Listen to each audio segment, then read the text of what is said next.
Shalom, selamat pagi Sobat Messenger dimanapun Anda berada. Senang sekali di pagi hari yang demikian luar biasa ini. Saya Daniel Saputra bersama dengan Agus dapat hadir menghampiri Sobat Messenger melalui program Bread of Life. Bagaimana kabar Anda di hari ini? Kami terus berdoa kiranya damai sejahtera, sukacita boleh ada dan senantiasa ada untuk kita semuanya. Mari kita awali kehidupan kita. Mari kita awali langkah hidup kita dengan datang kepada Tuhan, menenangkan diri kita, menenangkan jiwa kita, sehingga hari ini kita boleh mengajak Tuhan untuk menyertai setiap langkah kita. Mari kita buka hati kita. Mari kita satukan hati kita di dalam doa. Bapa Surgawi, terima kasih. Engkau begitu baik. Engkau sungguh baik, sangat baik di dalam kehidupan kami. Hari ini, jikalau kami boleh ada, semua hanya karena anugerah-Mu ya Bapa. Dan kami menyambut hari ini dengan ucapan syukur karena kebaikan-Mu, karena kasih-Mu yang sungguh luar biasa di dalam kehidupan kami. Kami mau menenangkan diri kami. Kami mau duduk diam di kaki-Mu untuk mendengar kebenaran firman-Mu yang menjadi panduan, nasihat, penghiburan, kekuatan buat kami semuanya. Berbicaralah kepada kami, sebab kami siap untuk mendengar. Demi Kristus kami berdoa. Semua yang percaya katakan amin. Bapak Ibu Sobat Messenger dimanapun Anda berada, izinkan saya dan Agus mengucapkan Kong Si Fa Chai Xin Nian Kuai Le untuk Anda yang merayakan Tahun Baru Imlek di hari ini. Damai sejahtera, penyertaan Tuhan akan senantiasa ada di dalam kehidupan kita semuanya. Hari ini 12 Februari 2021 menurut kalender nasional Indonesia, bagi warga keturunan Tionghoa merupakan Tahun Baru Imlek. Sobat Messenger, bagi sebagian orang, setiap datangnya tahun baru pasti akan disertai dengan berbagai harapan, dan saya yakin bahwa harapan-harapan tersebut adalah harapan-harapan yang baik, dan berharap pada tahun yang baru ini kita akan memperoleh kehidupan yang lebih baik dibanding dengan tahun kemarin. Sobat Messenger, melihat keadaan yang kita alami saat ini, ada orang yang memandang, melihat dengan optimis apa yang akan terjadi di tahun yang baru ini. Tetapi banyak pula orang-orang yang memandang tahun yang baru ini dengan pesimis, sehingga tidak jarang di antara mereka banyak yang datang kepada siapa? Kepada orang pintar untuk merubah peruntungannya menjadi lebih baik. Ya, merubah peruntungannya menjadi lebih baik. Tetapi pagi hari ini saya dengan yakin mengatakan kepada Anda, jangan sandarkan hidup kita kepada pengertian kita sendiri. Jangan sandarkan hidup kita kepada ramalan-ramalan orang, ramalan-ramalan yang berkembang sedemikian rupa tentang apa yang akan terjadi di tahun depan. Tetapi sandarkan hidup kita hanya kepada Tuhan. Ya, sandarkan hidup kita hanya kepada Tuhan. Yeremia 17 ayat yang ke-7. Diberkatilah orang yang mengandalkan Tuhan, yang menaruh harapannya pada Tuhan. Sekali lagi, diberkatilah orang yang mengandalkan Tuhan, yang menaruh harapannya kepada Tuhan. Anda menaruh harapan, menggantungkan hidup Anda kepada siapa? Ketika Anda menggantungkan hidup Anda, menaruh harapan Anda kepada Tuhan, maka sesulit apapun kehidupan yang kita jalani, seberat apapun masalah yang kita hadapi, Tuhan pasti akan mampukan kita untuk kita menghadapinya. Sobat Messenger, setiap kita pasti menginginkan perubahan yang lebih baik di dalam kehidupan kita, termasuk harapan tatkala kita menapaki tahun yang baru. Ada hal yang menarik, bahwa tahun baru Imlek kita tidak bisa dipisahkan dari yang namanya kue keranjang.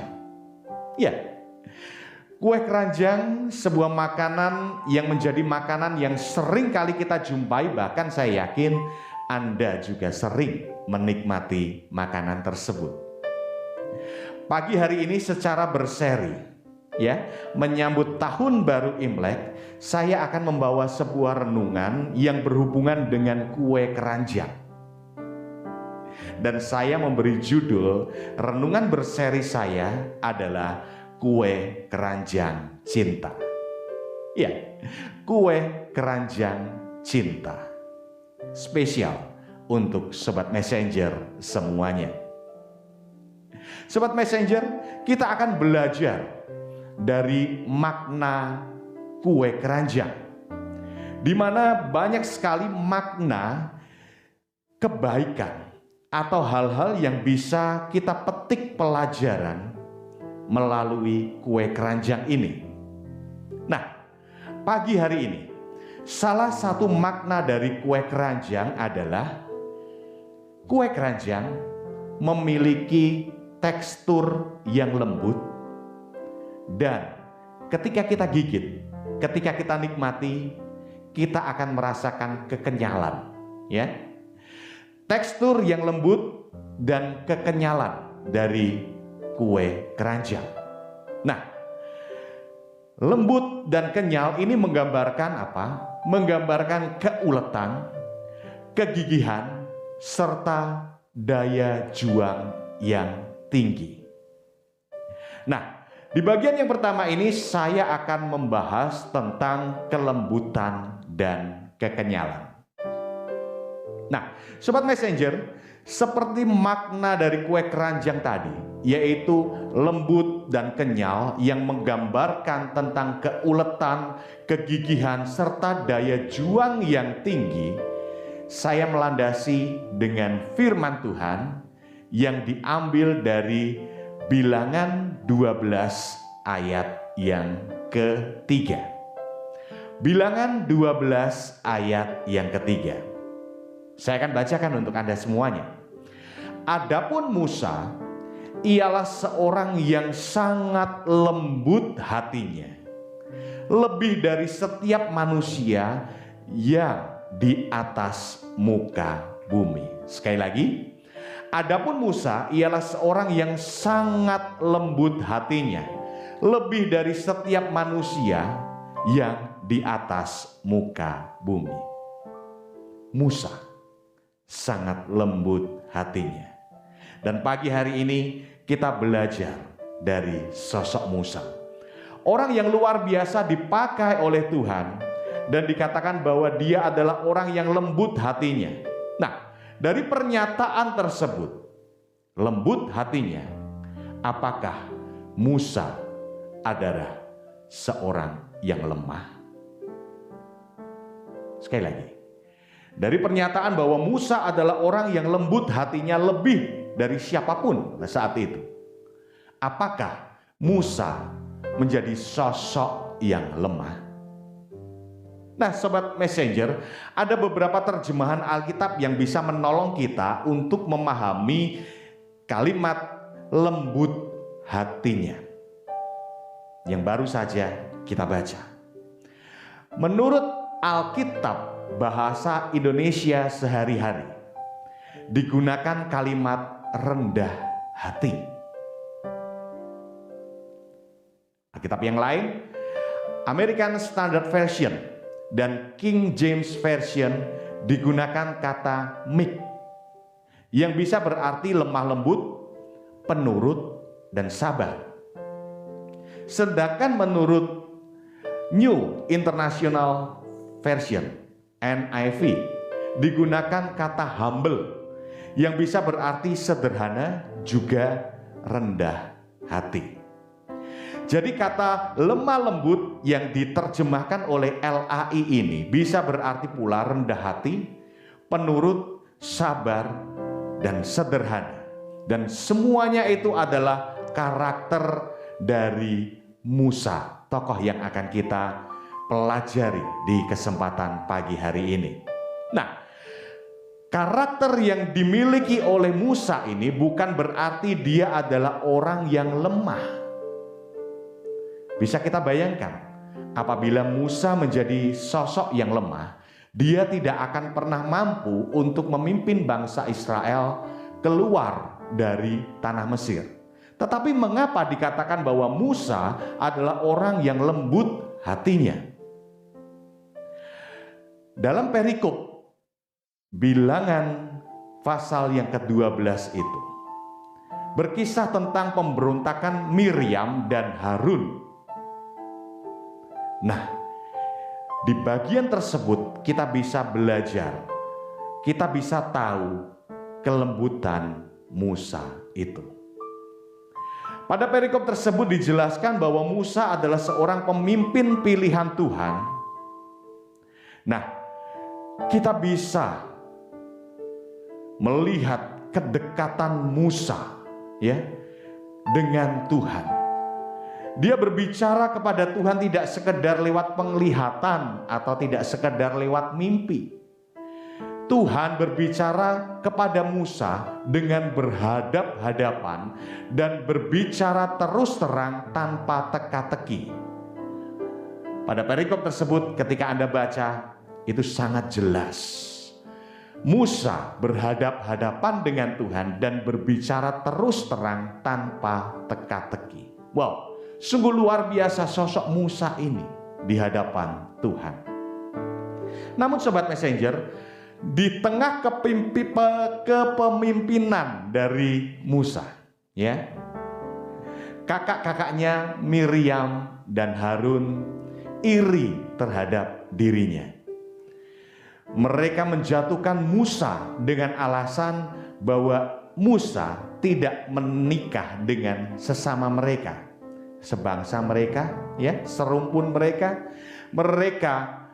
yaitu orang Ibrani. Melainkan Musa menikah dengan perempuan Kus. Namun apa yang terjadi? Tuhan membela Musa dengan menghukum Miriam, membuat Miriam menjadi kusta, putih seperti salju. Nah, melihat kakaknya Miriam yang kena kusta, bahkan dikatakan bahwa kulitnya menjadi putih seperti salju. Apa respon Musa? Musa justru meminta Tuhan menyembuhkan Miriam. Itulah kelembutan hati Musa. Tatkala saudara kandungnya, kakak kandungnya sendiri mencoba untuk menjatuhkan Musa di hadapan Tuhan, Musa ketika mendapati kedua kakaknya demikian, dia tidak langsung down. Dia juga tidak lekas marah. Melihat Miriam yang kena kusta, dia sama sekali tidak bergembira di atas penderitaan yang dialami oleh Miriam. Namun karena kelembutan hati Musa, Musa meminta kepada Tuhan agar Tuhan menyembuhkan Miriam. Sobat Messenger dimanapun Anda berada, Musa adalah tipe orang yang tegar, tipe orang yang kuat, sekalipun dia dikecewakan oleh saudara kandungnya sendiri. Pertanyaannya adalah, seberapa banyak di antara kita yang di hari-hari ini justru mengalami perpecahan di dalam keluarga, perpecahan terhadap saudara, atau kepada sahabat-sahabat Anda, kepada orang-orang yang dekat dengan Anda, karena perkara-perkara yang mungkin perkara tersebut adalah perkara yang sepele. Ya. Sekali lagi, lembut bukan berarti lemah, tetapi justru kelembutan adalah sebuah kekuatan bagi kita. Kelembutan adalah sebuah kekuatan bagi kita. Matius 5 ayat yang kelima. Berbahagialah orang yang lemah lembut, karena mereka akan memiliki bumi.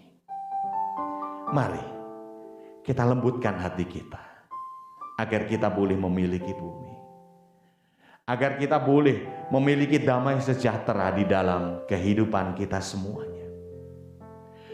Sobat Messenger, ketika kita berbicara tentang keuletan, kegigihan, dan daya juang yang tinggi, Musa pun dapat memberi contoh kepada kita. Musa orang yang ulet, punya daya juang yang tinggi, tidak mudah menyerah. Dimulai dari beberapa kali dia harus menghadap Firaun untuk membebaskan bangsanya. Coba kalau kita, Musa nggak sekali dua kali untuk meminta kepada Firaun untuk membebaskan bangsanya dengan tulah-tulah yang Tuhan berikan kepada bangsa Mesir. Berulang-ulang kali, tetapi Musa tidak menyerah karena perintah Tuhan untuk membebaskan bangsa Israel itu. Karena Tuhan meminta kepada Musa, maka Musa melakukan bagiannya dengan tidak menyerah. Kemudian beberapa kali dia harus dikecewakan oleh bangsa yang dipimpinnya. Dijelaskan bahwa bangsa Israel yang dipimpinnya adalah bangsa yang tegar tengkuk, bangsa yang mungkin sehari-hari dipenuhi dengan bersungut-sungut. Kalau orang sini ngomong gersulo, kalau orang sini mungkin ngomong apa ya namanya ya, kita mengeluh terus. Coba kalau kita ada di posisi Musa, sedangkan dalam kehidupan sehari-hari, kalau teman kita, kalau orang dekat kita, kalau keluarga kita bersungut-sungut terus, kita akan gampang emosi. Ya. Jadi orang kok ngeluh terus. Tetapi Musa dengan sungut-sungut bangsa yang besar itu, dia tidak menyerah. Dia terus memimpin bangsa itu. Musa pernah emosi? Pernah. Tetapi Musa adalah contoh yang baik. Mungkin kita pernah emosi, saya yakin itu.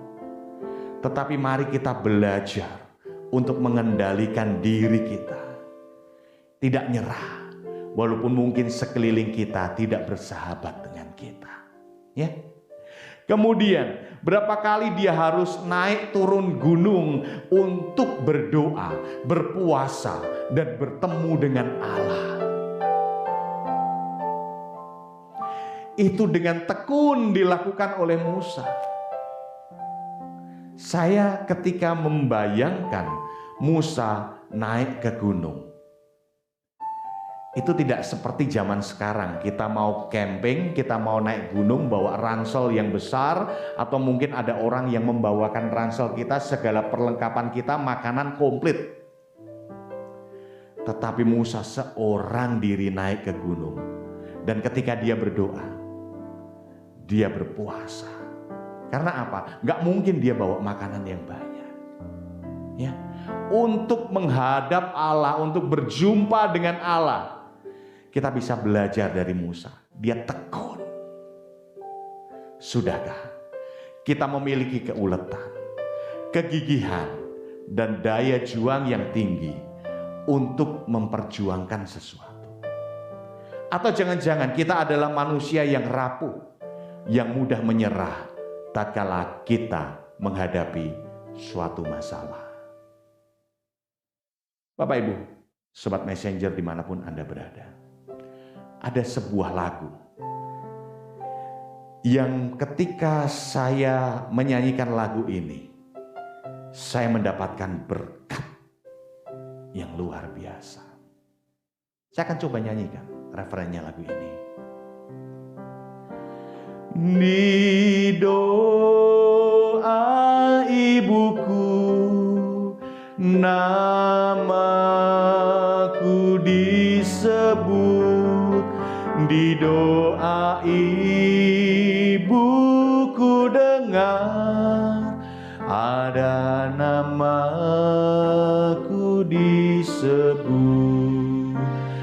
Di doa ibuku, namaku disebut. Di doa ibuku dengar, ada namaku disebut. Saya akan tutup dengan sebuah kesaksian.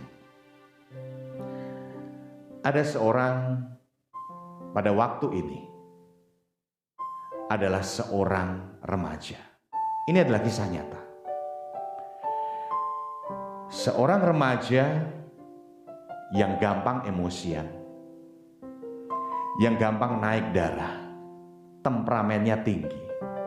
Kalau lingkungan sekitar saat ini kita menyebutnya, dia adalah orang yang memiliki sumbu pendek. Tetapi bersyukur, remaja ini memiliki seorang ibu yang sungguh luar biasa. Tatkala dia mulai marah terhadap sesuatu yang tidak berkenan di hatinya, dia mengatakan ibu ini, "Nak, sabar. Sabar."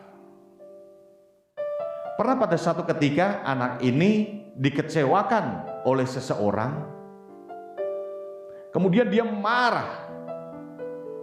Ya. Dia marah, sungguh marah. Kemudian ibu ini dengan lembut mengatakan, "Sabar. Sudah, gak usah dibalas.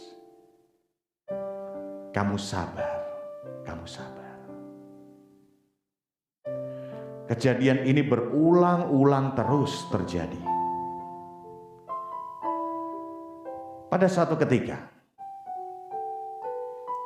di tahun 2004, remaja ini mengalami kejatuhan mental yang sungguh luar biasa. Karena kejadian-kejadian yang sangat menyakiti hatinya. Dia ditinggal oleh beberapa orang yang dikasihnya. Ya. Dia down. Remaja ini marah, termasuk marah terhadap Tuhan. Tuhan, mengapa kejadian ini terjadi pada diriku? Sampai-sampai dia melampiaskan kemarahannya ini, dia yang dulunya aktif di gereja, sama sekali dia tidak mau datang ke gereja. Kurang lebih selama 2 tahun. Karena dia demikian marah kepada Tuhan. Setiap minggu pagi sang ibu ini mengetuk pintu kamar anaknya. "Nak, ke gereja." Anak ini mengatakan, "Enggak, Ma, enggak." Terus setiap minggu dilakukan oleh ibu ini. "Nak, ke gereja." "Enggak, enggak." Sampai suatu ketika, "Nak, ke gereja." Dengan marah dia mengatakan, "Enggak, Tuhan jahat sama aku. Aku enggak mau kenal Tuhan." Apa yang dilakukan oleh ibu ini? Pada minggu selanjutnya dia tidak mengetuk pintu kamar anaknya. Tetapi anaknya yang sudah hancur hidupnya pada waktu itu. Kalau kita pagi bangun gitu ya, mungkin orang-orang jam 3 sudah pada bangun, berdoa, kemudian bekerja, yang ke pasar, anak ini baru pulang. Atau ketika dia di rumah, jam 3 belum tidur.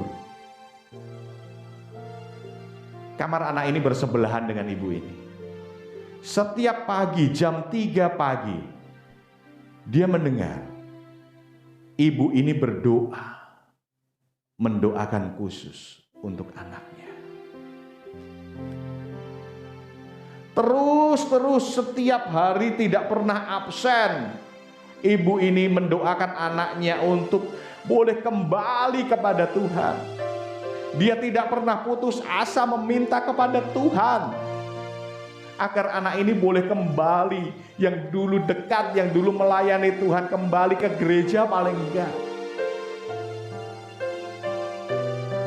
Bapak Ibu Sobat Messenger, kalau ajakan manusia, kalau perkataan manusia, mungkin itu kita bisa mengeraskan hati kita.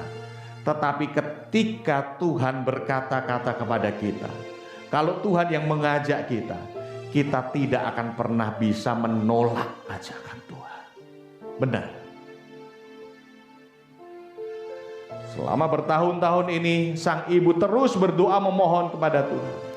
Nah, dari dia mendengar doa sang ibu itu, akhirnya dia luluh, akhirnya dia kembali ke gereja. Dan hingga saat ini anak itu menjadi orang yang aktif. Dan kelamaan anak ini bisa semakin baik di dalam perilakunya. Dan anak ini adalah orang yang berbicara di hadapan Anda.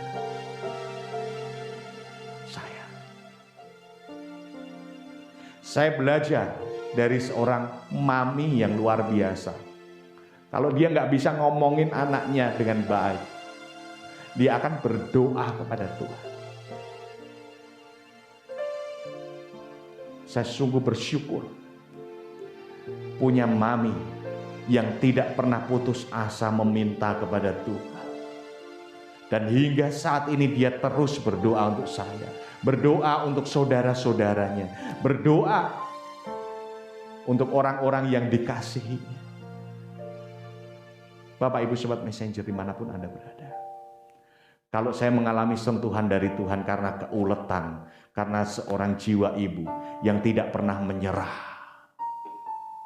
saya mengajak Anda semuanya, jangan pernah menyerah. Apapun juga yang kita alami, kalau kita tidak bisa menyelesaikan, menghadapi setiap tantangan yang ada, minta kepada Tuhan.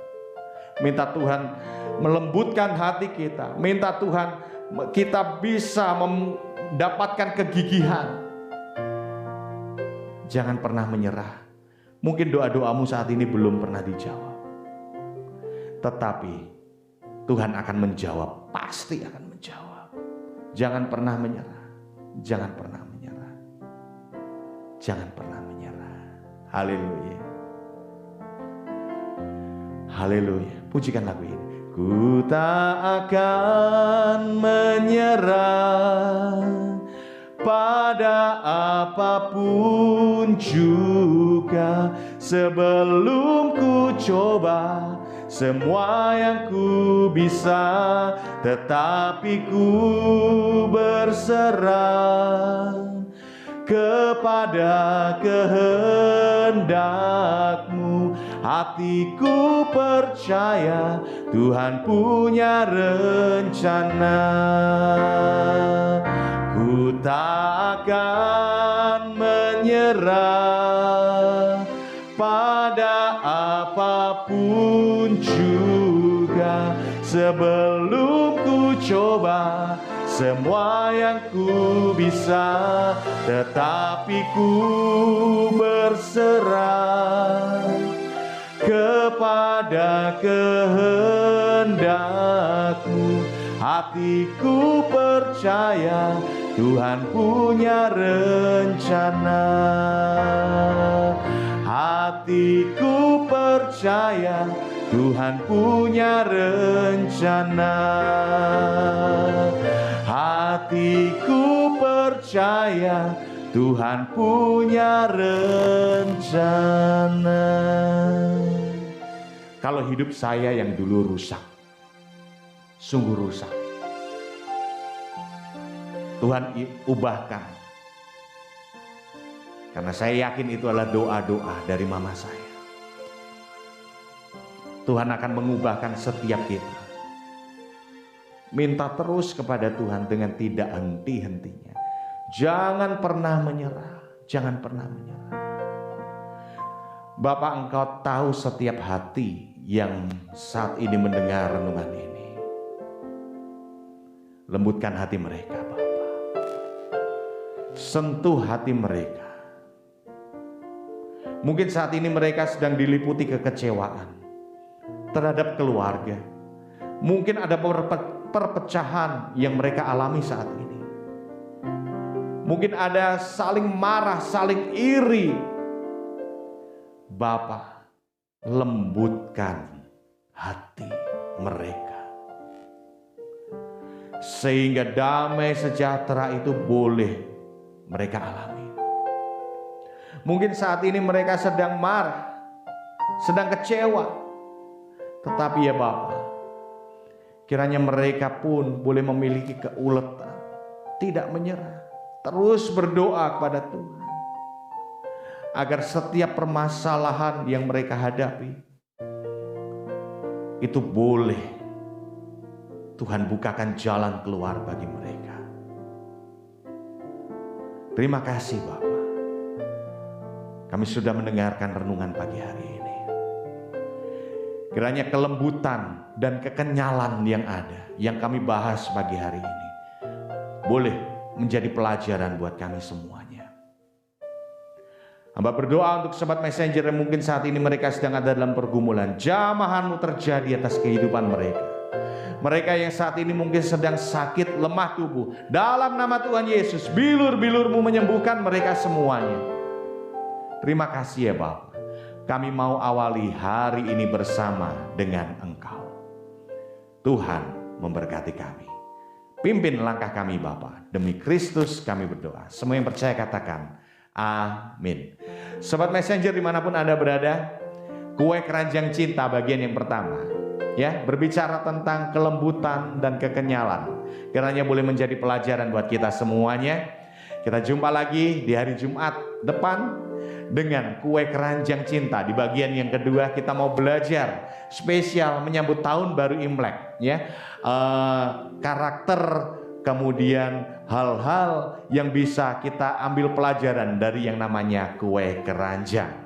Saya Daniel Saputra bersama Agus mohon pamit undur diri dari Sobat Messenger. Apabila Anda diberkati melalui video ini, silakan like, share, dan subscribe. Mari kita jadi berkat buat orang-orang yang ada di sekeliling kita. Tuhan Yesus menyertai kita, memimpin dan menuntun langkah hidup kita. God bless.